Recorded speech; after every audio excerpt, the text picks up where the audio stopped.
গণসংযোগের সময় গুলিবিদ্ধ হয়েছেন চট্টগ্রাম ৮ সংসদীয় আসনে বিএনপি মনোনীত প্রার্থী এরশাদুল্লাহ।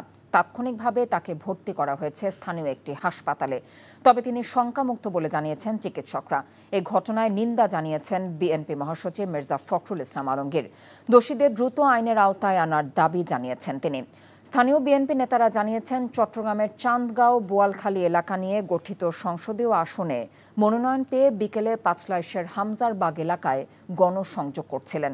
এ সময় দুর্বৃত্তরা তাকে লক্ষ্য করে গুলি করলে তিনি পায়ে গুলিবিদ্ধ হন। এ সময় সারওয়ার বাবলা সহ আরও দুজন গুলিবিদ্ধ হয়েছেন। গুলিবিদ্ধ অবস্থায় তাদের উদ্ধার করে হাসপাতালে নেওয়া হয়েছে।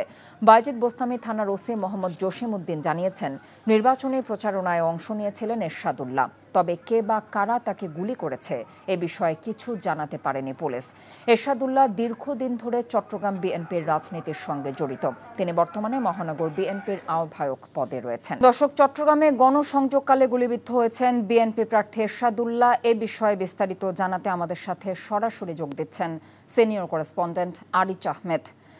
আরিচ, কিভাবে গুলিবিদ্ধ হলেন এরশাদুল্লাহ, পুলিশ কি বলছে এবং প্রত্যক্ষদর্শীদের কি জানতে পেরেছেন? কথা পুলিশ আমাদেরকে যেটা জানিয়েছেন যে এরশাদুল্লাহ চট্টগ্রামের যে উনি ৮ আসনে বিএনপির মনোনীত প্রার্থী এবং তিনি চট্টগ্রাম মহানগর বিএনপির আহ্বায়ক।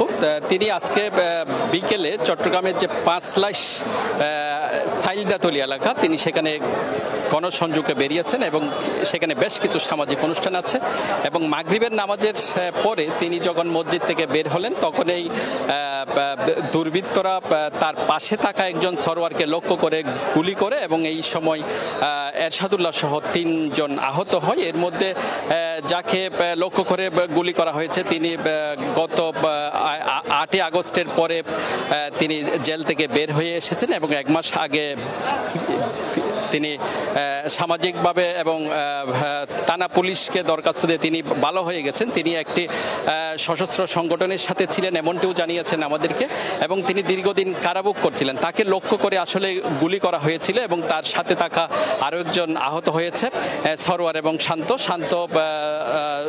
ছাত্র দলের কর্মী বলে জানা গেছে। এছাড়া এরশাদুল্লাহর পায়ে গুলিবিদ্ধ হয়েছেন তিনি। তাকে স্থানীয় এবেরকেয়ার হাসপাতালে নিয়ে আসা হয়েছে এবং এবেরকেয়ার হাসপাতালের পাশে আসলে পাঁচলাইশের এই চাইলদাতলি এলাকাটি।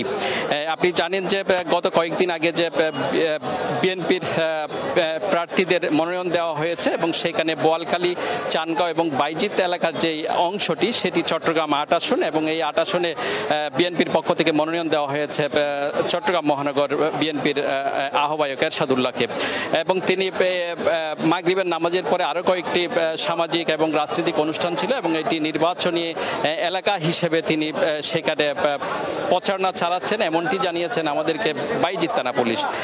তো এখানকার চিকিৎসকরা যেটা জানিয়েছেন, এখনো পর্যন্ত তাদেরকে অস্ত্রোপচার করা হচ্ছে এবং তিনি কিছুটা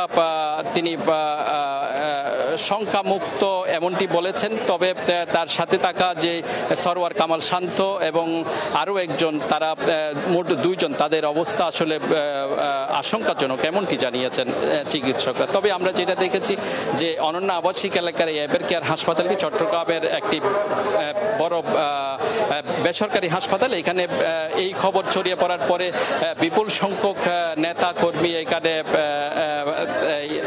এরশাদুল্লাহর খোঁজ খবর নিতে এসছেন। কথা এই ছিল এখানকার সর্বশেষ। চট্টগ্রাম থেকে বিএনপি প্রার্থী গুলিবিদ্ধ হবার খবর জানছিলাম।